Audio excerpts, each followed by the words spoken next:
오늘 30페이지 할게요. 압류 효력 발생 시기에 대한 수일게임. 그 압류에 대해서 꼭 두 가지만 알아두라 그랬어. 압류는 권리 분석을 할 때는 그냥 그 날짜 찍힌 날짜를 기준으로 해서 권리 분석을 해. 압류가 찍혔다 그러면 그 해를 기준 권리로 해서 소멸을 하면 되고, 배당을 계산할 때는 배당의 시점은 마이너스 6개월을 해가지고 그 시점으로 계산을 해야 된다는 거 하나. 그 다음에 압류는 가압류나 강제 경매에 항상 우선한다는 거 꼭 두 가지를 알아두면 압류 문제는 다 해결할 수 있어요. 예, 사례 한번 볼게요. 울산에 있는 무슨 아파트네. 근데 지금 거기 8명 들어왔다 미납했어요. 그래갖고 이제 4차에 진행을 하는데, 등기부 등본에 보면 이번에 압류 기준권리 이하 전부 소멸 끝이야. 네. 강영순이가 전입이 2012년 12월 24일이야. 압류보다 빨라. 압류는 2013년이에요. 확정일자도 빨라. 배당 요구 다 했어. 그러니까 얘가 제일 먼저 받을 거라고 생각을 하고 낙찰을 받는 거야 지금. 근데 배당을 계산을 해보면 압류는 울산세무서가 있는데 우리가 통법으로 한 1억 넣는다고 그랬어요. 1억을 넣어서 6개월을 빼면 얘는 2012년 11월 달 정도 돼. 근데 강영순이는 2012년 12월 24일이야. 누가 빨라? 압류가 빨라. 그러니까 낙찰대금에서 압류가 먼저 가져간다고. 그러면 강영순이가 받는 금액이 부족하겠죠? 예, 그러면 그 금액은 인수해야 된다고. 그걸 모르고 낙찰을 받는 거야. 예. 그래서 압류의 효력 발생 시기에 대한 걸 꼭 알아두셔야 되고. 넘어갈게. 이중 압류. 화성시에 있는 무슨 아파트인데요. 등기부 등본은 봐볼게. 압류, 2번에 압류가 기준권리 이하 전부 소멸 끝. 문제 없어요. 근데 임차인 현황에 보면 공창호가 있는데 얘도 전입 확정일자가 다 빨라. 배당 요구도 다 했어. 얘가 이제 배당을 먼저 받을 거라고 생각을 하는데, 화성세무서가 여기도 6개월 빼봐. 배당 시점을 계산하면 2015년 한 7월달? 예, 6월달이나 되겠다. 하여튼 그래. 2015년 6월달이에요. 그럼 얘 지금 2015년 3월달이죠? 임차인이 빠르긴 빠르죠? 예, 근데 한 3개월 정도 빨라. 우리 표현으로 하면 이제 까딱까딱이야. 왜 그러냐면 우리가 지금 6개월을 빼는 건 통법으로 6개월을 빼는 거지, 실제로 그게 6개월일 수도 있고 1년일 수도 있고 뭐 그 정도 될 수도 있다고요. 까딱까딱 걸렸을 땐 조심하셔야 돼. 그래서 일단 이제 압류가 걸려. 거기에 등기부 등본에 보면 6번에 보면 근로복지공단에 그 가압류가 있어요. 이거 임금채권이야. 임금채권은 근로복지공단의 가압류, 근로복지공단의 그 강제경매, 그다음에 임금채권이라고 신고한 것, 이렇게 세 개라고 그랬어요. 그러니까 얘가 이제 근로복지공단은 무조건 먼저 빠지잖아 이거 지금. 이게 낙찰 금액에서 얘가 먼저 빠지고, 그다음에 압류가 더 빠르다 그러면 압류가 또 먼저 빠질 거고, 압류가 다행히 늦다 그러면 임차인이 받는 거고. 예. 근데 이제 이런 패턴에 걸려 있는 거는 사실 입찰 못 해요. 왜 못하냐면 압류의 효력 발생 시기에 대한 게 없기 때문에, 압류 금액에 의해서 압류의 그 효력 발생 시기나 금액에 의해서 임차인의 인수 금액이 왔다리 갔다리 한단 말이야. 그러니까 입찰을 할 수가 없어. 이건 경매계장한테 얘기해야 돼. 경매계장한테 얘기해서 효력 발생 시기가 언제고 금액이 얼마냐 하는 거를 알아야 입찰할 수 있어요. 알려줍니까? 알려줄 확률은 70%예요. 안 알려주는 사람도 있어. 알려주는 사람도 있고 70%. 왜냐면 중대사안이야 이거. 예, 그래서 근데 이제 전화로 하는 것보다는 찾아가서 얘기하는 게 좋겠어. 왜 그러냐면 아가씨가 가면 다 알려줘. 근데 남자 젊은 사람이 가면 안 알려줘. 경매계장 특징이 그래. 여자들은 우선순위가 있어가지고 알려주려고 도와주려고 그걸 발버둥 쳐. 진짜요. 내 말 맞나 틀리나 가서 만나보면 알아. 왜 그러냐면 경매계장이 이 내용을 몰라요. 자기는 철만했기 때문에. 그래서 기록을 꺼내서 이걸 찾아갖고 확인을 해야 되는데 귀찮죠. 바쁜데. 그러니까 남자가 가면 안 해준다고. 그리고 이제 그게 확인이 안 되면 입찰 못 하는 거야 무조건. 그 다음에 이제 복합적인 수일게 봐봐요. 전주시에 있는 무슨 아파트인데 낙찰 미납 막 나와. 그럼 뭐 문제 있다는 게 대박에 느껴지죠? 한장 넘겨봐. 임차인은 없어. 임차인 문제는 없어요. 등기부 등본에 보면 2번에 강제경매 이하 전부 소멸 끝 문제 없어. 네. 근데 여기 이제 문제가 뭐냐면 주의사항이 있는 유치권 얘가 문제예요. 이게 분양대금 미납이라고. 분양대금 미납인 경우에 유치권이 신고가 돼 있다 그러면 진성유으로 신고를 했다 그러면 무조건 물어줘야 돼.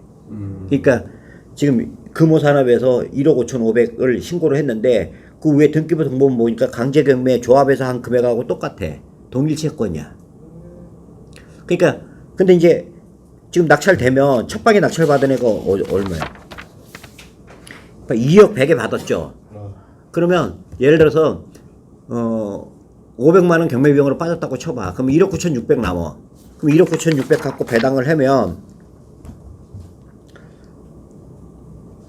압류가 나오죠. 강제경매가 먼저 나오잖아. 네. 예? 그럼 강제경매가 나오면 안분배당 해야 된다 그랬지. 안분배당.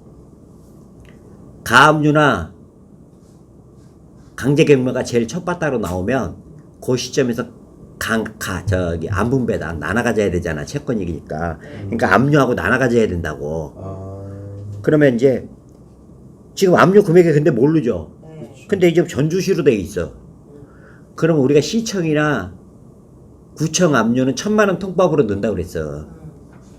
그러면 금액 얼마 안 되잖아. 1,000만 원 넣어봐야. 그러면 이제 압류도 다 받고 저기 막 강제경매도 다 받고 물어줄 게 없잖아. 그리고 낙찰을 받는 거예요. 그러면 낙찰을 받았어. 받고 나서 기록 열람을 해보니까 세금이 더 되는 거예요. 우린 지금 통밥으로 얼마 넣고 해서 1,000만 원 넣고 한다고 그랬잖아요. 그건 통밥이야. 근데 실제 압류가 얼마냐? 그 밑에 나와. 주의사항에 보면 채무자 겸 소유자에 대한 체납된 세금이 이게 봐봐. 법정기일이 2010년 3월 25일인 거야. 그러면 배당받는 시점이 2010년 3월 25일이란 말이야. 그러면 저 강제경매보다는 그래도 늦죠. 늦어. 근데 그 금액이 얼마야? 7,800, 8천이야, 8천. 근데 이제 여기서 아까 얘기했죠. 압류는 가압류에 항상 우선한다고. 그러면 얘네들이 지금 안분배당 하는 게 의미가 있어 없어? 의미가 없어. 무조건 세금이 먼저 가져간단 말이야. 낙찰대금에서. 그럼 아까 그 2억에서 세금이 지금 8천만 원이 먼저 가져가. 그러면 8천만 원 가져가면 아까 1억 9,500에서 8천만 원 가져간다 그러면 1억 1,500 남죠? 1억 1,500이 저기 막 이 저 조합에서 가져갈 거 아니야. 그러면 지금 얼마 모자래? 4천만 원 모자래잖아요, 지금. 이게 실제로 가면 4천만 원이 넘습니다. 왜 그러냐면 분양대금 미납인 경우 배보다 배꼽이 더 큰 게 뭐냐면 지연이자가 연 20%씩 쌓여요. 변제할 때까지. 그러니까 지연이자에 또 죽는 거야. 그러니까 실제로는 더 된다고. 그러니까 지금 이 사람은 지금 결과적으로 얼마에 사는 거야? 한 2억 5천에 사는 꼴이 돼버려. 유치권은 뭐 한다고 그래서 물어줘야 된다고 그랬잖아요. 유치권이 만약에 이 물건이 없었다 그러면 이건 그냥 낙찰 받아도 되는 물건이야. 임차인 문제가 생겨 안 생기잖아. 무조건 임차인밖에 없는데 유치권도 없고 그러면 낙찰 받아도 되는데 유치권 때문에 지금 이런 사단이 일어나는 거예요. 물어줘야 되는데 조합에서 다 못 받으니까. 못 받는 게 뭐 때문에 못 받아? 세금 때문에. 근데 그 주의사항에 보면 채무자 겸 소유자에 대한 체납된 세금이 이렇게 갖고 2010년 3월 25일 7,800 이렇게 써놨죠. 이게 경매 개장의 경고 메시지예요. 처음에는 없었어. 이게 처음에는 없었습니다. 그래갖고 지금 1명, 2명 죽으니까 안 써주면 어떻게? 계속 죽는 거야. 그러니까 경매 개장이 세금이 효력 발생 시기가 언제고 금액이 얼마다 권리 분석을 해주는 건 아니고 표기를 해준 거야. 그러면 이제 우리가 분석할 때는 이걸 아니까 이걸 지금 이렇게 집어넣고 배당을 해보면 지금 4천만 원 못 받는다는 게 대박 나오잖아요. 그리고 요거 말고 요거하고 관련된 거가 최근 사례들이 있어갖고 그거를 제가 스폰 번호를 좀 알려드릴게요. 2018에 8851 최근 사례가 있더라고요. 그래서 딱 문제 되는 게 딱 그거야.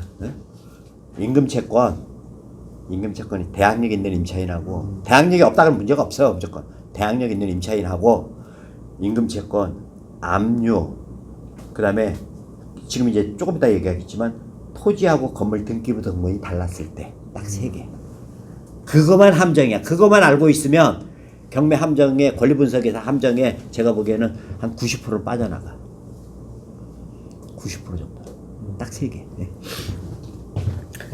그 다음에 이제 하나 더 볼게요. 봐봐. 상계 신청의 함정. 상계 신청 그 이해관계인이 낙찰 받으면 하는데 봐봐요. 임차인 중에 김소리라고 있어요. 거기다 아파트에 소액 임차인이 지금 2명 있죠. 딱 가짜야 이거. 이제 최우선 변제 받으려고 만들어 놓은 건데 낙찰을 김소리가 받았어. 그래갖고 얘가 상계 신청을 했어요. 얘는. 근데 지금 채권자가 이의제기 해 안 해? 이의제기 한다고.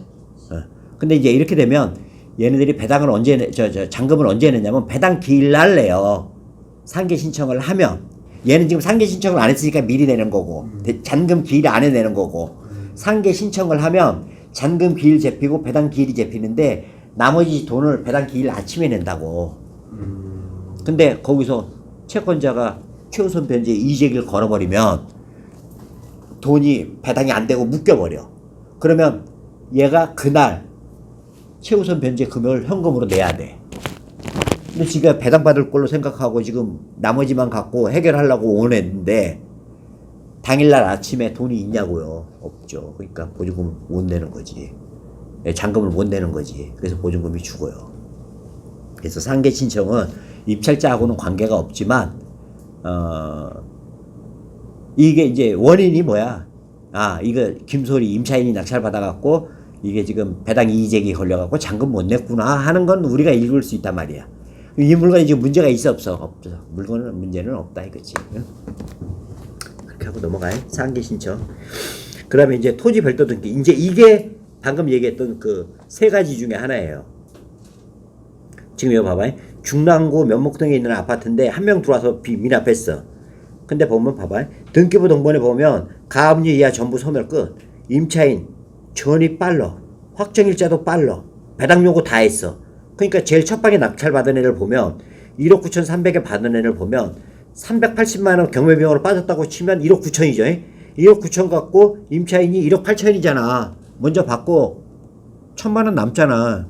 이렇게 배당을 했을 텐데 제일 밑에 보면 토지에 관하여 별도 등기가 있어요.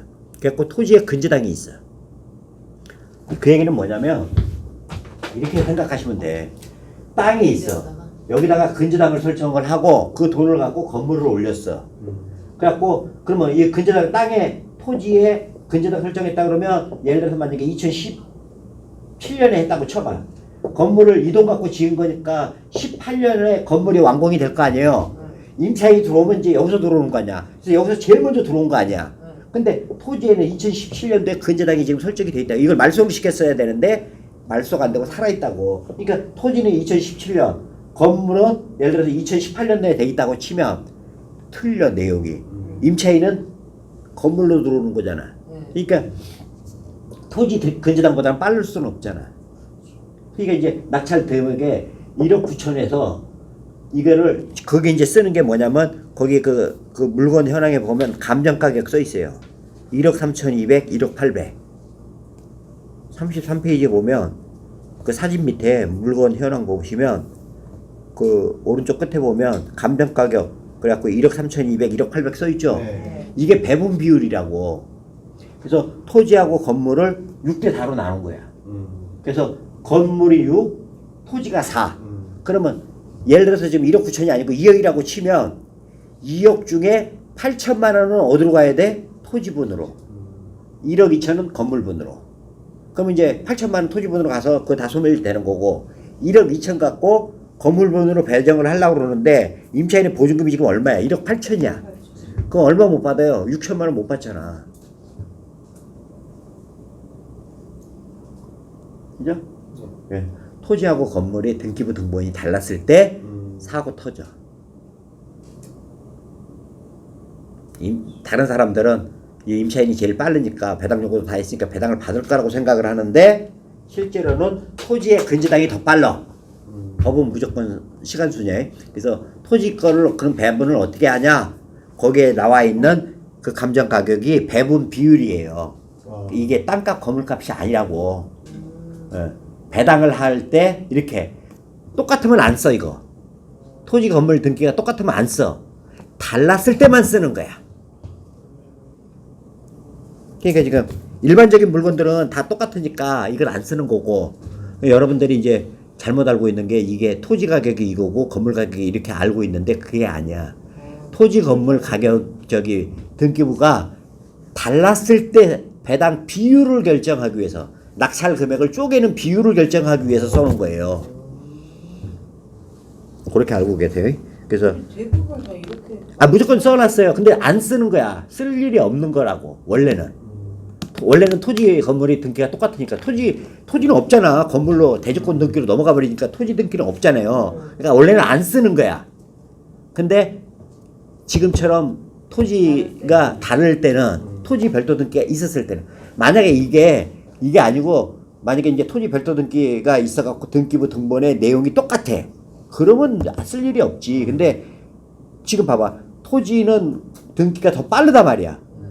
건물은 등기가 늦고 근저당이 늦고 이랬을 때는 돈을 무조건 나눠가지고 배분을 한다고 해. 근데 대부분 임차인은 건물분에서 받아가기 때문에 토지분을 빼고 건물분만 갖고 배당을 하면 일부 인수가 반드시 생기게 돼. 그처럼. 그래서 요거 하나 조심하셔야 돼. 그렇게 하고 그 다음에 이제 하나만 더 하고 좀 쉬었다 하자. 명도에 대한 수익기인데요. 이전까지는 소액 임차인이 있으면 명도가 쉬웠어. 최우선 변제 돈 다음 얼마라도 받으니까. 근데 지금서부터는 이제 한 1, 2년 됐어요. 최우선 변제가 있으면요. 명도가 어렵습니다. 이제 바뀌었어. 어떻게 바뀌었냐면 옛날에는 소액 임차인 아까 막 가짜 있잖아요. 저렇게. 지금 배당 전혀 안 돼요. 우리가 봐도 딱 봤을 때 가짜잖아요. 2억짜리 어떻게 4천만 원에 들어가 있어. 그럼 가짜지. 배당 안 해줘 지금은. 그리고 자기가 임차인임을 입증을 해야 돼.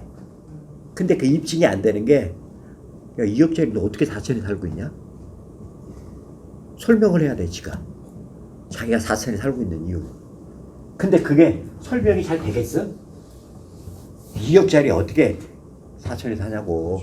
너 지금 경매 들어가는 거 생각하고 들어온 거 아니냐. 이게 지금 최우선 변제 받으려고 들어온 거 아니야. 배당을 안 해줘 버린다고. 그래서 이렇게 된다. 네? 지금 어떻게 했냐면 여기 개시결정이 있어요. 경매가 들어오잖아 이제. 그래갖고 옛날에는 전입을 여기서 하면 여기서 해든 무조건 해줬다고. 근데 지금은 이게 나눠.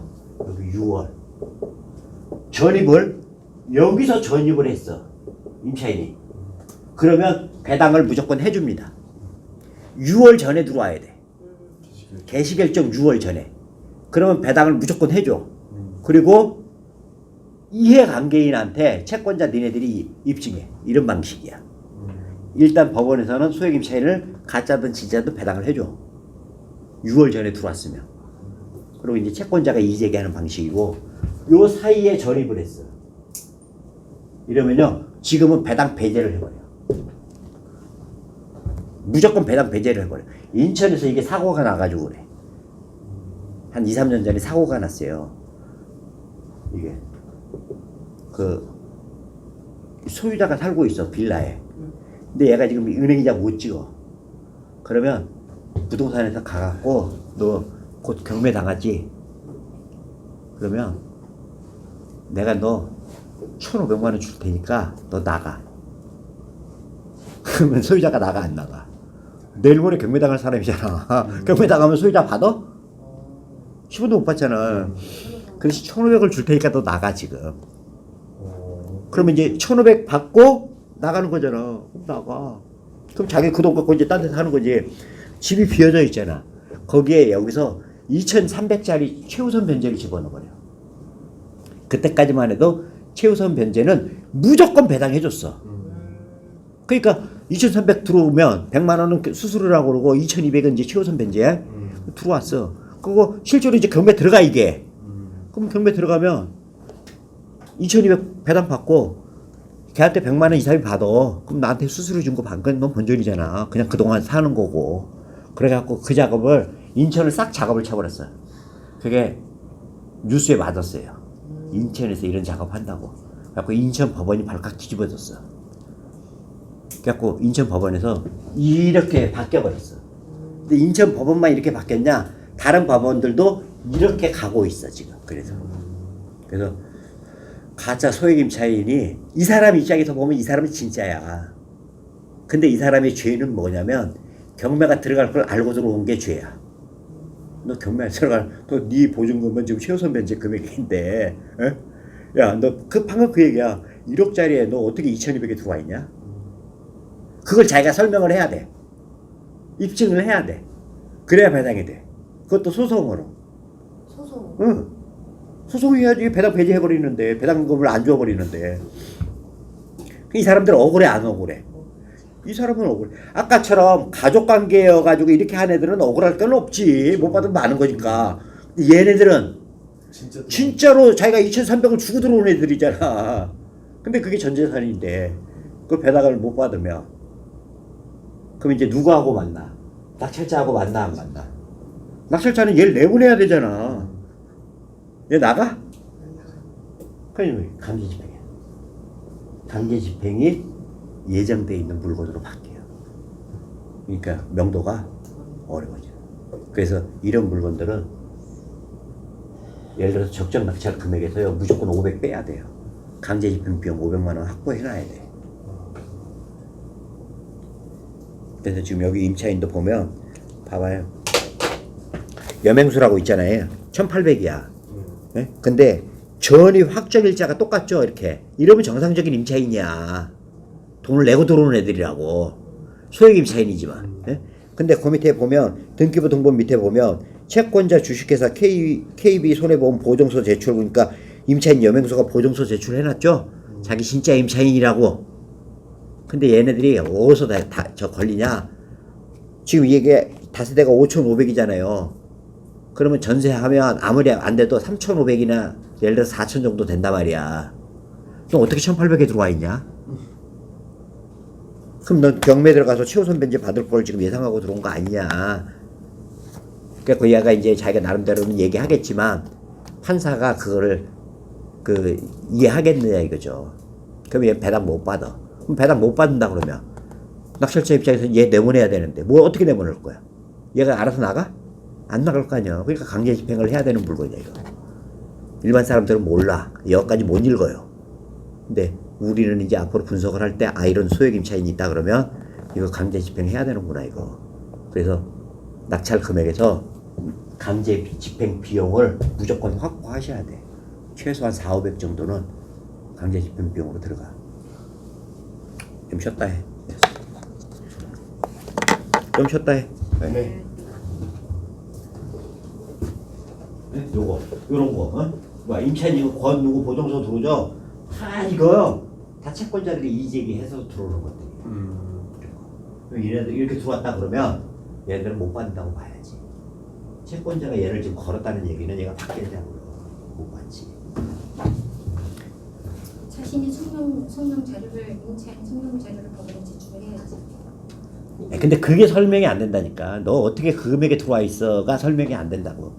월세가 있어야 되는데 월세는 또 얘기가 안 되는 게 월세는 그 뭐 통장 보냈을 거 아니야. 내역이 없잖아. 그러니까 설명이 안 되는 거예요.